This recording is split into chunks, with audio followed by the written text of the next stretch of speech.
Hello everyone and welcome to math myths. यार आज हम कर रहे होंगे अपना बचा हुआ सैम्पल पेपर जो कि हम कर रहे थे लास्ट लाइव सेशन में, जो कि था क्लास 10th का टर्म 1 का सैम्पल पेपर। टर्म 1 का सैम्पल पेपर था, ठीक है। ये जो था मैंने इसके इंस्ट्रक्शन बताए थे कि 90 मिनट यानी 1.5 घंटे का होता है, कितने मार्क्स का होगा। नहीं देखा तो वो वीडियो देख लेना। उसमें हमने स्टार्टिंग में 10 क्वेश्चन किया था, 10 क्वेश्चन सॉल्व कर लिए थे। अब हम उसके आगे के क्वेश्चन सॉल्व कर रहे होंगे, ठीक है। आओ देखो, मैं जैसे जैसे क्वेश्चन बताता जाऊँगा वैसे वैसे वो क्वेश्चन आपके स्क्रीन पर डिस्प्ले हो जाएगा, ठीक है। तो देखो, आओ क्वेश्चन 1 पढ़ो। क्वेश्चन 1 कह रहा है in the given figure D E parallel to B C. Okay, ठीक है। एक फिगर दे रखी है, उसने फिगर दे रखी है, फिगर यहाँ पे बना लेते हैं, right. A B C D E, बिल्कुल ठीक। उसके बाद ये कह रहा है ये एक्स ये वाई, बिल्कुल ठीक। और ये छोटा ए और ये छोटा बी विजिबल है, ठीक है। तो क्वेश्चन ने हमें दिया है एक ये डायग्राम, और ये कह रहा है इसके हिसाब से इसने 4 ऑप्शन हमें दे दिए। 4 ऑप्शन में से कौन सा सूटेबल है ये बताना है। 4 ऑप्शन, ठीक है। चलो देखो, ऑप्शन में हमें दिख रहा है कि ये जो है, पहली बात ये क्वेश्चन ट्राइंगल से आ रहा है, इतना पहले आपको समझ जाना है। ट्राइंगल के क्वेश्चन ज़्यादातर थ्योरम बेस्ड होते हैं। इसमें कौन सा थ्योरम लग रहा है? थ्योरम आपने पढ़ा होगा, वो है कि a line which is parallel to one side of a triangle, एक ऐसी लाइन जो एक ट्राइंगल के किसी एक साइड के पैरेलल है और बाकी 2 साइड को इंटरसेक्ट कर रही है किसी 2 पॉइंट पे। सेम ये वाली कंडीशन डी ई एक लाइन है जो बी सी के पैरेलल है और बाकी 2 साइड को इंटरसेक्ट कर रही है डी और ई पे। तो वो जो लाइन है वो इन दोनों को बराबर रेशियो में 2 साइड को, यानी ये और ये इनके जो रेशियो होंगे ना, इसको डिवाइड करेंगे A D by B D, A E by C E, इसको जो है बराबर हिस्से में बांट रही है इनके रेशियो को। अब इस रेशियो का मतलब से क्या हुआ, क्या पता चलता है इस रेशियो के मतलब से? ये जो 2 ट्राइंगल बन रहे हैं ना, एक छोटे वाले A D E, triangle A D E और ट्राइंगल कौन सा बड़ा वाला ए बी सी, ये दोनों सिमिलर हैं। सिमिलर का क्या मतलब है? सिमिलर का मतलब हुआ कॉन्ग्रुएंट नहीं है। सिमिलर मतलब कोई भी हम प्रॉपर्टी पढ़ी होगी आपने क्लास 9 में, ये दोनों ट्राइंगल सिमिलर आ रहे हैं। सिमिलर का मतलब इनके जो एडजेसेंट साइड्स, यानी जो साइड्स है एडजेसेंट साइड्स, और उनकी जो रेशियो है वो बराबर आएगी, ठीक है। क्या मतलब, देखो समझो, मैं कह रहा हूँ ये सिमिलर पता चल गया कैसे हुआ। तो अब एडजेसेंट साइड का मतलब हुआ, यानी ये जो साइड छोटे वाले का एक साइड यानी ए डी, छोटे वाले का ए डी और डिवाइड में रेशियो में तो डिवाइड करते हैं, बड़े वाले का ही सेम इसी का एडजेसेंट साइड क्या होगा, ए से लेकर बी तक, ए बी। ये किसके बराबर होगा? एक रेशियो निकल गया। दूसरे वाले के ये साइड का रेशियो x है और इसका रेशियो y है, मतलब इसकी साइड x है और इसका y है, दोनों का ratio x/y is equal to, तीसरा साइड लेते हैं, इसका तीसरा साइड क्या है? a है, इतना ही तो है ये a। और बड़े वाले ट्रायंगल का पूरा साइड क्या है? ध्यान से देखना, सिर्फ b मत बोलना, यहाँ से लेकर यहाँ तक का पूरा बताना। ये b सिर्फ इतना है, ठीक है। तो ये पूरा पूछा तो a और b दोनों को प्लस कर देंगे, बस हमारा आंसर मिल गया। इस साइड से हमें कोई लेना देना नहीं है, ऑप्शन हमें इन्हीं दोनों में से मिल जाएगा। क्या है ऑप्शन, क्या दे रखा है ऑप्शन? देखो ऑप्शन है ए है x is equal to A plus B upon A Y. Okay okay okay, ठीक है। चलो देखते हैं इसको करके, आगे सॉल्व करते हैं। x इज इक्वल टू, ये इधर चला गया, y into A upon A plus B. क्या ये ऑप्शन है?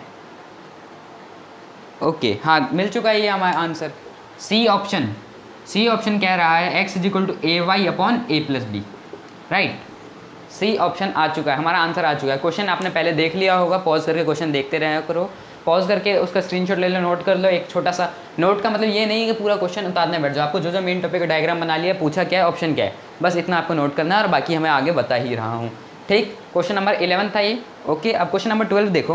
क्वेश्चन नंबर 12 कह रहा है the coordinate of a point P dividing the line segment joining the point A 1,3 and B 4,6 internally in the ratio 2:1। आपको क्वेश्चन पहले screen पर आ चुका होगा, मैं इसके आगे का स्टेप बता रहा हूँ, क्वेश्चन शॉर्ट कर रहा हूँ। कह रहा है एक लाइन है AB, विजिबल है, ठीक है। AB के कुछ कोऑर्डिनेट दे दिए, यानी इसके x और y पॉइंट दे दिए। A का है x है 1 और ये है 3, बिल्कुल ठीक। B है 4,6 कह रहा है एक लाइन एक अलग पॉइंट आती है, पॉइंट कौन सा है? ओके, पॉइंट P आती है और इन दोनों को एक रेशियो में बांट देती है, जो रेशियो है 2:1, 2:1। यानी इस लाइन का दो हिस्सा यहाँ पे है और एक हिस्सा यहाँ पे है, ठीक है, बिल्कुल ठीक। अब कह रहा है कि इस पॉइंट के हमें कोऑर्डिनेट बता दो, यानी x और y बता दो। क्या ये मुश्किल है? नहीं। सेक्शन फार्मूला यार, सेक्शन फार्मूला लगेगा। क्या होता है सेक्शन फार्मूला? इंटरनली काट रहा है, ठीक है, देख लो। सेक्शन फार्मूला के लिए क्या होता है? x is equal to x, ये है, ठीक, abscissa is equal to m x1 m x2 plus n x1 upon m1 plus m2। क्या यही फार्मूला पढ़ा था हमने? m और n ये रेशियो होती है, यानी m/n जो है ये दे रखी है 2:1, यानी 2/1, ठीक है। चलो x जो हमें निकालना है is equal to m x2 plus n x1। m क्या है? m है हमारा 2 इंटू x2, x ये है, x होता है पहला वाला टर्म, 2 इंटू 4 प्लस n, यानी दूसरा रेशियो क्या है? दूसरा है 1, यहाँ पे दे रखा है 1, और n x1, x1 है हमारा वापस से 1 अपॉन m1 प्लस m2, दोनों रेशियो का सम 2 और 1 का सम 3, 2 4 जा 8, 2 4 जा 8 प्लस 1 1 जा 1/3, 9/3, और ये कट के आ गया 3। क्या आ गया? x की वैल्यू हमारे पास आ गई, x की वैल्यू हमारे पास आ गई 3, ठीक है, x की वैल्यू आ गई 3। अब वैसे इसको पूरा सॉल्व कर सकते हैं, मैं भी करके भी दिखाऊंगा, लेकिन आपको अपना टाइम सेव करना है। CBSE में टर्म 1 में आपका ऑप्शन वाला MCQ वाले पेपर आएंगे, आपको ऑप्शन में लगाना है, सिर्फ आप आंसर लिख दोगे, उसमें आपको 1 नंबर पूरा मिल जाएगा। ऑप्शन अगर आप ध्यान से देखो, हमारा x3 आ चुका है, और ऑप्शन में चारों में सिर्फ एक ऑप्शन में ही x3 है, तो हमारा सीधा सीधा वही आंसर लगा देना है। चौथा ऑप्शन यानी 3,5 जो है ये हमारा आंसर आ जाएगा। अब हम चेक कर लेते हैं कि 5 सही में आ रहा है या नहीं, ठीक है, देख लेते हैं। y निकाल के देख लो, y का क्या फॉर्मूला है? y का फॉर्मूला सेम यही रहता है, my2 plus ny1 upon m1 plus m2, बिल्कुल ठीक, इज इक्वल टू m था हमारा 2 इंटू y2 है 6 प्लस n है हमारा 1 और y1 है हमारा 3 अपॉन दोनों का सम m प्लस n कितना था? 2 और 1 3, 2 6 जा 12 प्लस 1 3 जा 3 अपॉन 3, 15/5, जो कि कट के आ रहा है 5, जो कि आंसर में हमारे पास पहले सही है। टाइम बचाना है आपको, 3 आ गया, 3 और किसी में नहीं है तो बात खत्म, ठीक है, आपका आंसर आ गया। अब अगला देखो, अगला क्वेश्चन और देख लो, सबसे आसान क्वेश्चन, ठीक है। क्या है question? The prime factorisation of 3825 is, the prime factorisation of 3825 is, ठीक है। क्वेश्चन कह रहा है प्राइम फैक्टराइजेशन ऑफ 3825, क्या करना है इसमें? बस प्राइम फैक्टराइजेशन करना है। सबसे पहले किससे? 3 से कट रहा है, 3 1 जा 3, 3 2 जा 6, 2 2 3 7 जा 21, 1 5 3 5 जा 15, 12 75, 3 से कट रहा है, 3 4 जा 12, 3 2 जा 6, 1 5 3 5 जा 15, और कट रहा है क्या? 5 4 9 और 2 11, नहीं अब नहीं कट रहा। अब जो है इसको काटेंगे हम 5 से, क्योंकि लास्ट में 5 है, दिख रहा है 5 से कटेगा, 5 8 जा 40, इधर आ जाएगा हमारा 5, ये 5 से कटेगा 17 5 जा 85, यहाँ पे आ गया 17 1। प्राइम फैक्टराइजेशन कर दिया। क्या है प्राइम फैक्टराइजेशन? 3825 का, 3825 का हम कैसे लिख सकते हैं? 3 इंटू 3 इंटू 5 इंटू 5 इंटू 17, यानी 3 का स्क्वायर इंटू 5 स्क्वायर इंटू 17, ये आपका ऑप्शन होगा, इसको आप टिक कर देना, ठीक है। कोई मुश्किल है क्या? ये क्वेश्चन नंबर 13 हो गया हमारा। ऐसे ऐसे क्वेश्चन है जो आपसे मुश्किल से 20 से 30 सेकंड लगेंगे बस, ठीक है। अगला क्वेश्चन देखो फटाफट से, कह रहा है in the figure given below AD 4 centimetre, BD 3 centimetre and CB 12 centimetre, then cot theta equals to, ठीक है। चलो आओ फिगर बना लेते हैं, फिगर बना लेते हैं आपको समझाने के लिए, ठीक है। आओ, ये A है, ये B है, ठीक है, ये C है, ये 90 डिग्री बता दिया इन्होंने, ठीक, ये D है और ये भी 90 डिग्री बता दिया इन्होंने, ठीक। क्वेश्चन में दे रखा है, क्वेश्चन में जो डिटेल दे रखी है वो लिख देता हूँ। AD है 4 सेंटीमीटर, AD है 4 सेंटीमीटर, ठीक, और है BD 3 सेंटीमीटर, BD 3 सेंटीमीटर, और BC दे रखा है 12 सेंटीमीटर, BC दे रखा है 12 सेंटीमीटर, और हमें कॉट थीटा बताना है, जहाँ पे थीटा क्या है? ये है हमारा थीटा। क्वेश्चन समझ आ गया आपको? क्वेश्चन पढ़ के यार उससे पहले आप इन्फॉर्मेशन निकाल के लिख लो, बहुत आसान हो जाएगा वो क्वेश्चन। क्वेश्चन ये दे रखा है, ठीक है, हमें साइड्स दे रखी है AD, यानी ये साइड दे रखा है 4, ये दे रखा है BD, ये दे रखा है 3, BC दे रखा है 12, हमें कॉट थीटा बताना है। स्टार्ट करते हैं। सबसे पहले काम करते हैं, हम और कुछ नहीं देखते, हम कॉट थीटा निकालते हैं। इधर का हम भूल जाते हैं, हमारे पास अभी सिर्फ इतना हिस्सा है, यानी ए बी सी है, और ये हमें थीटा दे रखा है, ये हमें दे रखा है 12। कॉट थीटा का फॉर्मूला याद हो अगर आपको तो कॉट थीटा होता है बेस अपॉन परपेंडिकुलर, यानी tan का उल्टा। बेस क्या है यहाँ पे, बेस तो हमें दे रखा है यहाँ से यहाँ तक 12, परपेंडिकुलर ये इसके सामने वाला होता है, यानी ए बी होता है। ये तो हमें पता है ऊपर वाला 12 है, लेकिन ए बी नहीं पता। ए बी पता चल जाए तो मज़ा आ जाएगा, ए बी पता चल जाए तो मज़ा आ जाएगा। ए बी को निकालने के लिए हमें दूसरा ट्राइंगल हमें क्वेश्चन ने दे रखा है। देखो क्वेश्चन में हर एक चीज़ का कोई ना कोई मतलब ज़रूर होता है, ठीक है। अगर आप अनटिल कंपटीशन एग्ज़ाम नहीं दे रहे हो तो ये वाला ए बी डी, अब इस वाले ट्रायंगल में आपको दिख रहा होगा ये भी एक राइट एंगल ट्रायंगल है, ऐसा साइन का मतलब 90 डिग्री, बिल्कुल ठीक। मैं इसको यहाँ पे बना देता हूँ, ए डी बी, ये 90 डिग्री है। ये हमें दे रखा है 4 सेंटीमीटर, ये दे रखा है 3 सेंटीमीटर, ये निकल जाएगा ए बी निकल जाएगा। ये वाला साइड कैसे निकलेगा, ए बी निकाल देते हैं पाइथागोरस थ्योरम से।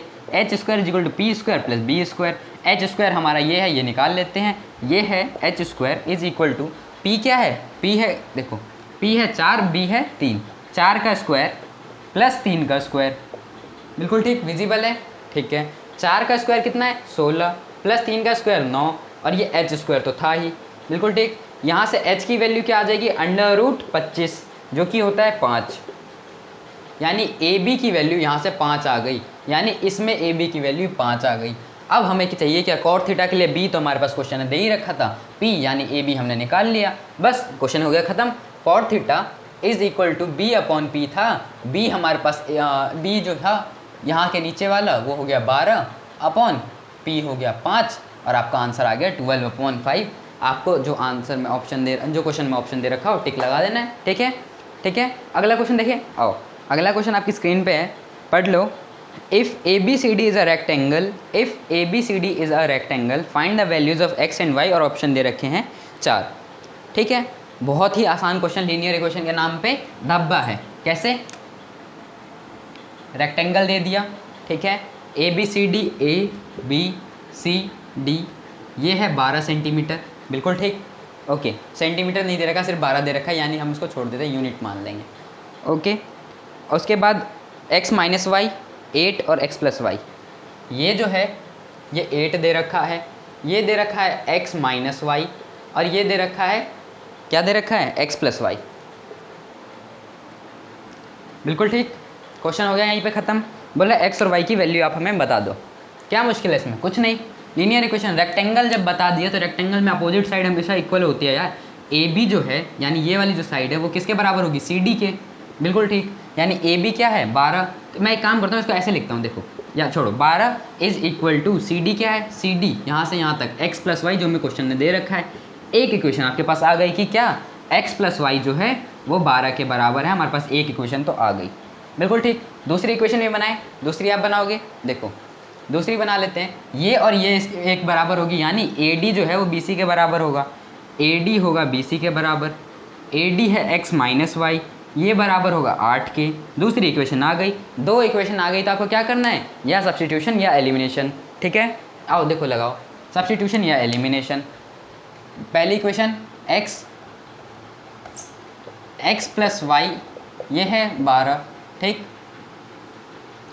x माइनस वाई, ये है 8। हम यहाँ एलिमिनेशन लगा देते हैं क्योंकि मुझे सबसे आसान मेथड यहाँ पे एलिमिनेशन ही दिख रहा है। अगर मैं सीधा इसको ऐड कर दूँ, जिसको सब्स्टिट्यूशन, एलिमिनेशन या लीनियर इक्वेशन में प्रॉब्लम है, मैंने एक पूरी प्लेलिस्ट बना रखी है, पूरी सीरीज़ बना रखी है, उस चैप्टर के ऊपर प्लीज़ वो जाके देख लेना, तब ये आपको और अच्छे से समझ आ जाएगा, ठीक है। इन दोनों को मैं डायरेक्ट ऐड कर दूंगा, ये प्लस वाई और ये माइनस वाई यहीं कट जाएगा, दिखता है। x और x प्लस होके क्या हो जाएगा 2x इज इक्वल टू 12 और 8 प्लस होके हो जाएगा 20। x आया 20/2 जो कि हो जाएगा 10, x की वैल्यू 10 आ गई। क्या मुझे आगे सॉल्व करने की ज़रूरत है, 4 ऑप्शन है, चारों में से सिर्फ एक ऑप्शन में ही x की वैल्यू 20 दे रखी है, x की वैल्यू 10 दे रखी है, जो कि है ऑप्शन ए, x की वैल्यू 10 दे रखी है, तो वही आपको टिक कर देना है। और सेम इसी मेथड से आप इसको आप चाहे इसमें पुट करो चाहे इसमें पुट करो, y आ जाएगा, लेकिन निकालने की अभी ज़रूरत नहीं है क्योंकि आप MCQ का क्वेश्चन दे रहे हो। जब MCQ नहीं होगा, आपको पूरा सॉल्व करना होगा तो आप पूरा सॉल्व करोगे, ठीक है। MCQ आप कोई एक निकाला, आपका हाँ सिर्फ एक ही ऑप्शन x हमें 10 दिख रहा है, हम उसी पे टिक कर देंगे, ठीक है। ओके, अगला क्वेश्चन देखें, बहुत आसान क्वेश्चन था ये भी, ये क्वेश्चन नंबर 15 था। क्वेश्चन नंबर 15 था, पता भी नहीं चला 5 क्वेश्चन खत्म हो गए। ठीक है, आओ अगला क्वेश्चन देख लेते हैं फटाफट से। क्वेश्चन पढ़ो, आपकी स्क्रीन पे है। In an isosceles triangle A B C, in an isosceles triangle A B C, A C is equal to B C and A B square is equal to 2ac square, then the measure of angle C will be. ठीक है, question जितना बता रहा है हम कर लेते हैं। सबसे पहले आपको जानने की जरूरत है आइसोसेलेस ट्राइंगल क्या होता है। आइसोसेलेस ट्राइंगल वो होता है, आइसोसेलेस ट्राइंगल वो होता है जिसके 2 साइड बराबर होते हैं, जिसके 3 बराबर होते हैं वो इक्विलेटरल, जिसके 2 बराबर होते हैं वो आइसोसेलेस। आइसोसेलेस यानी 2 बराबर। मैं इसको अभी तक हमें कुछ नहीं पता, हम ऐसे एक नॉर्मल ट्राइंगल बना लेते हैं। ठीक है, इसमें हम नाम रख देते हैं, इसमें हम नाम रख देते हैं ए बी सी। ए बी सी कह रहा है इसके अंदर जो है A C is equal to B C, यानी ये साइड इस साइड के बराबर है। बिल्कुल ठीक है, ये साइड इस साइड के बराबर है, ए सी बी सी के बराबर है। दूसरी इक्वेशन हमें कह रहा है वो A B square is equal to 2ac square, A B square is equal to 2ac square, यानी A B square is equal to 2ac square. ठीक है, तो A B square is equal to क्या, मैं इसको तोड़ के 2ac स्क्वायर है, मैं इसको ac square plus ac square लिख सकता हूँ। बिल्कुल लिख सकता हूँ। अब A B square is equal to ac square plus एक इक्वेशन हमें कह रही है कि AC जो है वो BC के बराबर है। ये तो हमें पहले ही कह दिया इसने कि ये और ये बराबर है, दिख रहा है। तो क्या मैं एक AC की जगह BC लिख दूँ, कोई प्रॉब्लम होगी? नहीं होगी, दोनों की वैल्यू सेम है, हमें क्वेश्चन ने पहले ही बता दिया। तो मैं इस AC स्क्वायर की जगह BC स्क्वायर लिख सकता हूँ। बिल्कुल ठीक है सर, AB का square is equal to AC square plus BC square. क्या ये फॉर्मूला कहीं मिलता जुलता दिख रहा है हमें? कहीं फॉर्मूला मिलता जुलता दिख रहा है? ये इक्वेशन कहाँ पे, AB square is equal to AC square plus BC square. बिल्कुल ठीक। यहाँ पे ये पाइथागोरस कब मिल रहा होगा, पाइथागोरस जैसा। ये कब सेटिस्फाई करती है, जब हमें 90 डिग्री एक राइट एंगल ट्राइंगल मिलता है और ये वाली साइड हाइपोटेनियस होती है, यानी सबसे बड़ी साइड होती है। तो ये सबसे बड़ी हाइपोटेनियस हो गया। AC प्लस BC इन दोनों के बीच में 90 डिग्री होता है, यानी यहाँ पे रियलिटी में 90 डिग्री होना चाहिए था और ये ट्राइंगल दिखना कैसा चाहिए था, ऐसा। ABC ये 90 डिग्री और ये अब बराबर थे। रियलिटी में ये एक ट्राइंगल होना चाहिए था। जरूरी नहीं कि एक, अगर ये राइट एंगल हो चुका है तो ये आइसोसेलेस नहीं हो सकता। ठीक है, ओके। तो यहाँ पे आ गया ऑप्शन, देखो ऑप्शन दे रखा है 30, 45, 60 और 90, एंगल सी विल बी। यही एंगल पूछ रहा है, एंगल सी 90 डिग्री है। ऑप्शन नंबर डी 90 डिग्री आप टिक करके आ जाओगे और आपको पूरे मार्क्स मिल जाएंगे। बिल्कुल ठीक, आसान क्वेश्चन, बहुत आसान क्वेश्चन। चलो अगले क्वेश्चन पे चलते हैं, पढ़ लो। If -1 is a zero of the polynomial px x square minus 7x minus 8 then the other zero is. ठीक है, कह रहा है एक पॉलिनोमियल दे दिया, पॉलिनोमियल चैप्टर का है, एक पॉलिनोमियल दे दिया x square minus 7x minus 8 और इसका एक ज़ीरो दे रखा है हमें -1। बिल्कुल ठीक है, चलो -1 एक ज़ीरो दे रखा है, एक ज़ीरो जो है वो -1 दे रखा है। हम एक पॉलिनोमियल के ज़ीरोज़ को कैसे मानते हैं, अल्फ़ा और बीटा पढ़ा हुआ है। ठीक है, सम ऑफ ज़ीरोज़ पढ़ा हुआ है, हमें बोल रखा है एक -1 है, दूसरा निकाल दो। तो सम ऑफ ज़ीरोज़ पढ़ा हुआ है, सम ऑफ ज़ीरो आसान तरीका बता रहा हूँ मैं। सम ऑफ ज़ीरोज़ क्या होता है, अल्फ़ा प्लस बीटा जो हमें निकालना है वो होता है -b/a। पढ़ा हुआ है, बात खत्म यहीं पे। सम ऑफ ज़ीरोज़ -b/a, यानी अल्फ़ा प्लस बीटा जो है वो -b/a के बराबर होना चाहिए। होना चाहिए कि नहीं होना चाहिए? ठीक, अल्फ़ा हमें दे रखा है -1 है, प्लस बीटा पता नहीं, is equal to -b/a। Okay, b निकालते हैं। इसको हम किससे कंपेयर करते हैं, जो जनरल इक्वेशन होती है ax square plus bx plus c से। यहाँ से b क्या मिल रहा है हमें, b मिल रहा है -7। देखो यहाँ वाला मैं माइनस यहाँ लिख रहा हूँ और b पहले से ही माइनस का, इसलिए मैंने इसको ब्रैकेट में लिख दिया, अपॉन a यहाँ पे कुछ नहीं है यानी 1। बिल्कुल ठीक, अब ये हो जाएगा बीटा -1 इज़ इक्वल टू 7। बिल्कुल ठीक, अब beta is equal to 7 plus 1 जो कि हो जाएगा बीटा की वैल्यू 8। क्या आपको बीटा की वैल्यू 8 ऑप्शन में कहीं पे दिख रही है? 8 आपको कोई ज़ीरो है? हाँ, ऑप्शन नंबर डी 8 दे रखा है और आप उस पर टिक करके आ जाओगे, आपको आंसर मिल जाएगा। क्वेश्चन नंबर 17 हो गया। क्वेश्चन नंबर 18 देखे, क्वेश्चन नंबर 18 देखे, आओ देखो क्वेश्चन नंबर 18 पढ़ो। In a throw of a pair of dice, एक जोड़े डाइस को फेंका गया, यानी 2 डाइस फेंके गए और probability of the same number on the each die is. Okay, अब देखो ध्यान से देखना, कंसेप्ट है प्रोबेबिलिटी डाइस का। एक डाइस को फेंकने पे कितने नंबर आ सकते हैं? 6 आ सकते हैं, 1 से लेके 6 तक। बिल्कुल ठीक, 2 डाइस के फेंकने पे कितने नंबर आ सकते हैं, देखो मतलब कितने हमारे पास चांस बन रहे होंगे 2 डाइस को फेंकने पे, कितने अलग अलग कॉम्बिनेशन बन रहे हैं। कॉम्बिनेशन इसलिए क्या पता इसका 1 आ जाए, इसका कुछ और आ जाए, ठीक है। अब एक से 6 बन रहे हैं, इसका मतलब 2 से 12 नहीं बनेंगे, ठीक है। ये मत कहना 2 से 12 बन जाएंगे, इससे 36 बन रहे होंगे। कैसे, देखो ऐसे मान लो ध्यान देना, ठीक है। मान लो पहले वाले में 1 आया, पहले वाले को हमने फेंका और 1 आया। दूसरे वाले पे सेम टाइम में क्या क्या आने के चांसेस हैं, दूसरे वाले पे सेम टाइम में 1 आ सकता है, 2 आ सकता है, 3 आ सकता है, 4 आ सकता है, 5 आ सकता है और 6 आ सकता है, यानी टोटल 6 चांस हैं आने के। कुछ भी पहले में 1 आया तो दूसरे में 6 तो आने ही है, कोई ना कोई 6 तो आ ही सकते हैं। चांस बोल रहा हूँ मैं। अगर पहले में 2 आया तो दूसरे में फिर से वापस 6 चांस हैं, फिर 3 आया वापस 6 चांस है, ऐसे करते करते इसमें भी 6 चांस हैं, यानी ये पूरे 6 हैं और इसमें भी 6 आ सकते हैं। तो 6 × 6 या आप 6 को 6 बार प्लस करोगे तो भी 36 आएगा। 6 6 जा 36, यानी 36 चांस बन रहे होंगे, ठीक है। 36 कंडीशंस बन रही होंगी टोटल। अब हमारे पास 36 बन गए। अब जो क्वेश्चन कह रहा है probability of the same number on each die is. हमने दोनों डाइस फेंका और दोनों डाइस फेंक के हमने ये पाया, ध्यान देना कि दोनों डाइस फेंक के हमने ये पाया कि दोनों पे, जैसे इस पे 1 है, इस पे भी 1 आया, इस बार 2 आया तो इस बार भी इस पे भी 2 आया, इसके कितने चांसेस होंगे कि दोनों पे सेम आता जाए। तो ठीक है, इतने प्रोबेबिलिटी का फॉर्मूला क्या होता है, प्रोबेबिलिटी का फॉर्मूला होता है पॉसिबल आउटकम्स, पढ़ा है ना ये, तो possible outcomes upon total outcomes, ठीक। ऐसे ऐसे चांसेस कितने बन रहे होंगे सेम नंबर के, 1 और 1 एक चांस ये बन गया, 2 और 2 एक चांस ये बन गया, 3 3 आ सकता है एक चांस वो बन गया, 4 4 आ सकता है एक चांस वो हो गया, 5 5 आ सकता है एक चांस वो, और 6 6 का एक चांस और, यानी 6 चांस ऐसे बन रहे होंगे जिसमें दोनों डाइस में सेम नंबर आ रहे होंगे। क्या इतनी बात समझ में आ रही है? तो इस फॉर्मूले में पुट कर दो, पॉसिबल आउटकम है 6 अपॉन टोटल आउटकम है 36, और ये कट के हो गया 6 6 जा 36, यानी 1/6 is the probability. Option number A है 1/6, ठीक है। क्वेश्चन नंबर 18 हो चुका है हमारा, ठीक।